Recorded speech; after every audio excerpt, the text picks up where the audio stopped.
Hi, this is Nicole from thismomentisgoodblogspot.com, and today I wanted to share with you some of the color work I'm doing on the loom. As you can see, you can do quite elaborate color work even on the loom. Sometimes people think we're limited. We're not. I still have some things to work out with doing Fair Isle or Scandinavian stranded color work. There's all different. There's Icelandic, I'm sure Nordic ways to do it. I tend to call it all Fair Isle, and that's probably not technically correct, particularly in this piece where I believe in true Fair Isle, you shouldn't have any more than 6 stitches before a color change, and I know here I have 7.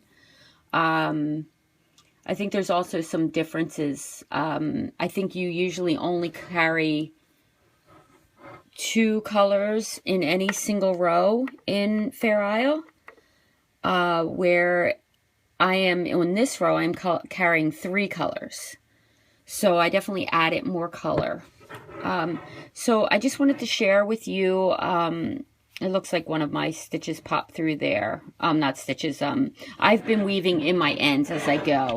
Someone recommended that, so it obviously popped through the front, so I gotta fix that. But I wanted to share some of the things you're going to come across when you're doing stranded color work in loom knitting. One is, this is called grinning, where the color your non-working yarn shows through to the front. Grinning can sometimes be done purposefully, like I did down here. This was actually purposeful, and that's why it's so even.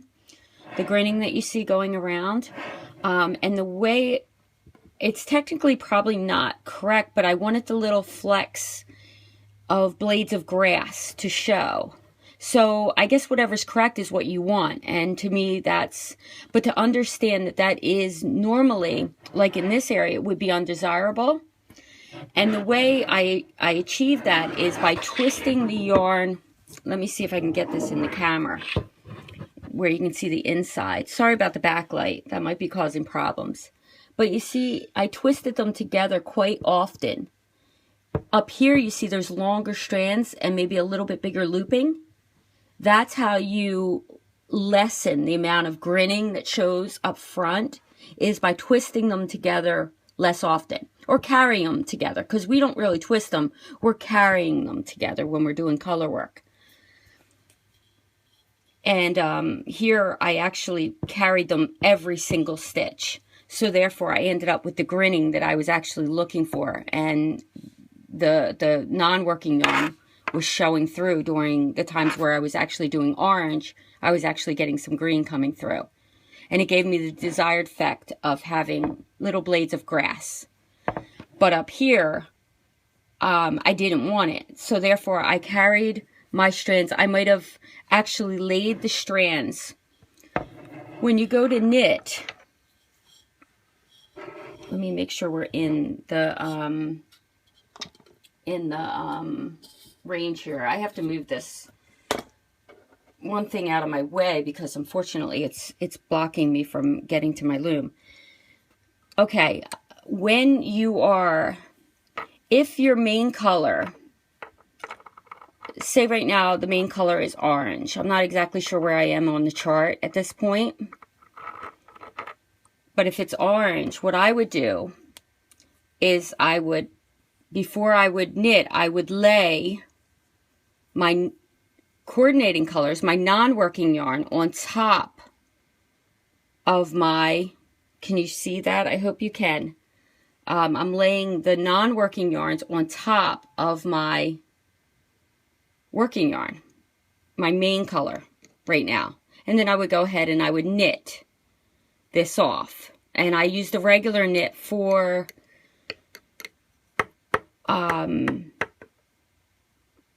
all of my color work, all my Fair Isle. I don't find that I get a satisfactory pattern if I use the U-knit stitch or the flat knit stitch. I have tried a couple of tricks because there's something that that regular knitters are able to do, and it's called color dominance.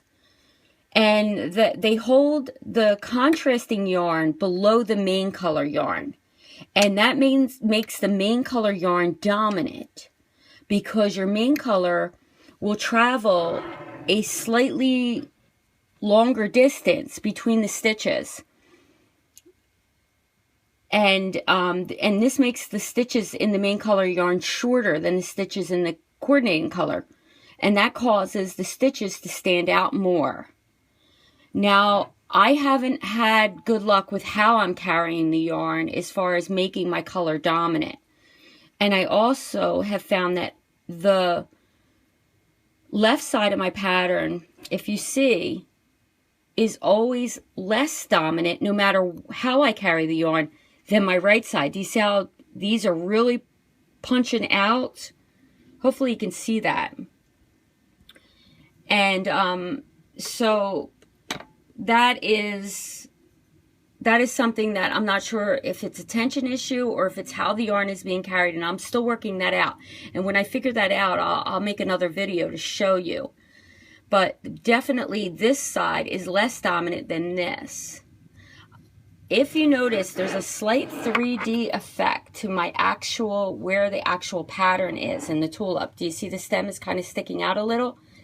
That I have tried a technique where in the entire, where the motif is, I have used the regular knit stitch, and in here I used the U-knit. So that made this stitch recede and this stitch stick out. And I found that you can make your colors dominant that way. Technically, again, it's not correct. I'm just experimenting with different things as far as how I can get my motif to really stand out. And that's pretty much, it kind of worked out. And once it's blocked, you're not going to see it. It's not going to look 3D anymore. It's going to blend in, as you can see, once you stretch it a little bit even. But it also will make these colors dominant. What's going on the left side, why it's receding a bit, I'm not exactly sure, because I'm carrying the yarn exactly the same way from side to side. So it's not that. It's probably more of a tension issue between your pegs. Another thing I tried on here was some open work with some eyelets. And although the eyelets turned out nice, the problem is the non-working strand, as you can see right there, is popping up into the whole area. So I would not do that again. And when I've looked it up, nobody does the open work within the color, because the fact is you do have these strands and they can drop into your eyelet area. So I don't recommend that. The ladies on Ravelry and me were talking, and it's probably best if you want to put open work in to have larger sections of solid colors, and then put your open work there. This was kind of springy, and I wanted an airier look to it, even though it's still going to be something warm for early spring, not late spring, early spring, and early fall. So I thought, oh, maybe some, just to give it a little bit more open look to it, but I won't do that again. So I don't recommend it unless you can figure out a way to really adhere down the stranding. But I've tried a couple different things, bundling and things like that, and it hasn't worked out. You still see the strands.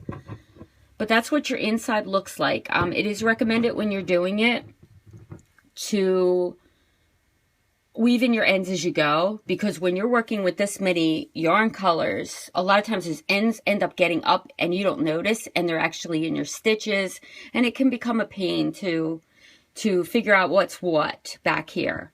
So and then you also, when you weave in your ends, you also are kind of keeping an eye on your pattern, particularly along the starter peg, where us loom knitters will have problems.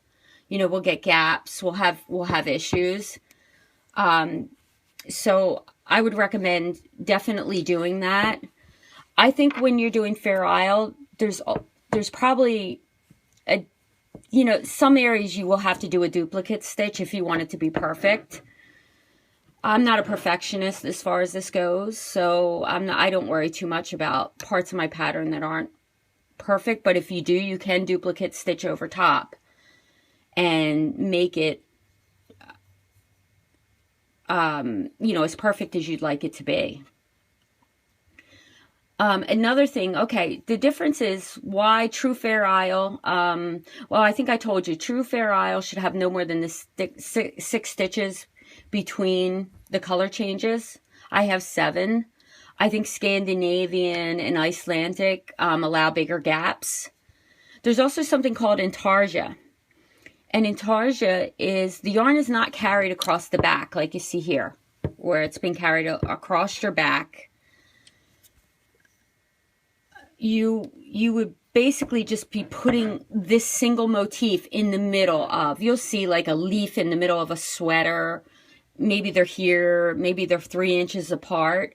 In that case, you just use the yarn.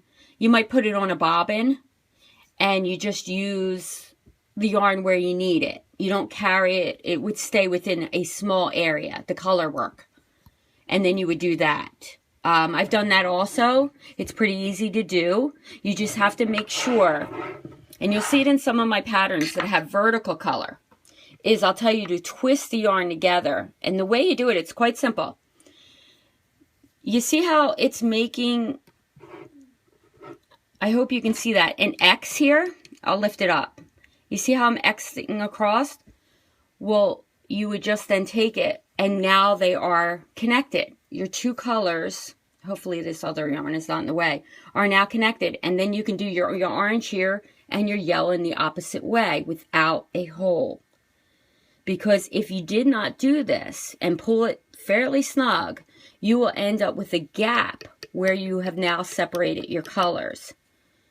That's how, when you see vertical stripes being done, that's how it's being done. At the end of every row, and whenever these 2 colors meet, you would cross them and then go in the opposite direction. It's pretty easy. It's not a big deal. There's no big mystery to it. And when we ask you to twist your yarn, that's basically what we're saying. That's how you twist your yarn. So that's how you would do vertical color. So I think I've gone over everything I wanted to in this. How to, I have not successfully on a medium gauge loom totally eliminated grinning. If you see up here, you have it. I don't know if you can see that. I'm hoping you can, but some of the purple color coming through, I think it has to do with the gaps between the 2. I have not worked it out completely yet. But if you see, I have a lot of threading here where I did not catch them as often, but yet I still had some of that coming through. So I have not been able to completely alleviate it, but in some parts I have. But when you have a really dark color against a lighter color, you're going to still see some of that coming through the front, I believe. If anybody has worked that out, I have not found much information about color work on the internet, on the loom. And so it kind of does get frustrating when you're working this out that there isn't a whole lot of people doing this right now on the loom. But if anybody's out there and they've sorted through some of these problems, I would love to hear from you. But generally, you can make some really, really pretty. I hope you can see that. It has a third. It has the areas get a little bit smaller as they go up, and then the end of the cowl, this is a cowl, will have another ribbing stitch done at the top. And I will put this chart on my blog for free if anybody wants to tackle something like this. I say tackle loosely because it really isn't that hard. It's a little slower going, and particularly in the beginning, and what I recommend when you're first starting color work, do a swatch. Just maybe do a portion of the chart and do a swatch and see what problems you have. If you don't want the grinning, don't grab your yarn, meaning lay it on top as often. Don't go any more than 3 stitches though. If you're trying to eliminate the grinning, don't, okay, say you've already knit these two. By this one, the third, and definitely by the fourth, I would catch your yarn, because you're going to end up on the loom with huge gaps. And unfortunately, when you go to put it on, your fingers are going to get caught in it, and it's going to become annoying. So in order not to have those really large loopy gaps, and then also what I found, if you go too far, you ended up having some looseness in your stitches. Oh, another thing when you're working with color work and stranding on the loom, and anything, even in regular knitting, is you want to use a stickier type of yarn that likes to stick to each other. Wool works great. Wool works great. The natural fibers tend to be really good for color work because they do naturally want to kind of grab each other. That's why they felt so well, wools. This particular one was done in a merino wool. I believe one of the brands was Cascade. I think the other one is Aran Superwash. I put two together because I was looking for certain colors, and to get these colors, I had to use the two brands for what my yarn store had. And I'm really pleased with how they're blending together. It's super soft, and believe it or not, even though I'm carrying sometimes 3 colors in a row, it still has remained fairly thin. It's not overly thick. It's still going to drape pretty nice. So I'm really pleased, and this is before I've blocked it. So, you know, I'm gonna recommend definitely going towards wool for the color work. If you're allergic to it, there are ones that they're making for baby now. The Superwash for baby. This does not at all, even on your wrists, feel a good quality wool. It's not as itchy and jabby. I think a lot of people use wools and they're harsh. And they do. I have very sensitive Irish skin, so I freckle, and but I can actually use the merino wools. So, and particular brands, I make sure I rub it against my before I buy it, against my wrists and my neck, because it doesn't make sense to buy something that you can't wear or spend this kind of time on it. Okay, so I think that's pretty much all I wanted to talk about today. I'm hoping that us Luminators start to get excited about more elaborate color work and get involved. I'd love to hear from you on my blog if there's things you want to see in color work, or if you need some extra help in videos. I'd be happy to do those. And thank you for watching today. Goodbye.